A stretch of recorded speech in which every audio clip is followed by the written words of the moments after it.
नक्कीच हा विषय येणारच. आता एकमेकावर कुरघोड्या खूप मोठ्या प्रमाणात सुरू आहेतच.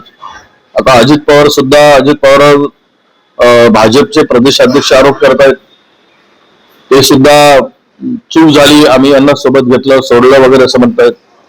हे सुद्धा त्यांच्यावर आरोप करत आहेत की आता निवडणुकीपुरतं आहे की याच्या निवडणुकीच्या नंतर यांचा काय रोल आहे, काय भूमिका असेल, हे आता सांगणं कठीण आहे.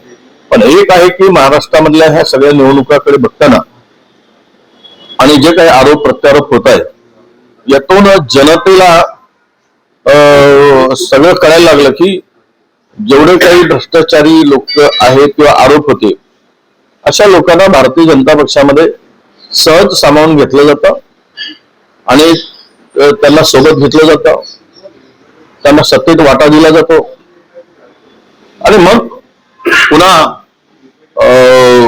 निवडणुका आल्या की एकमेकावर आरोप करून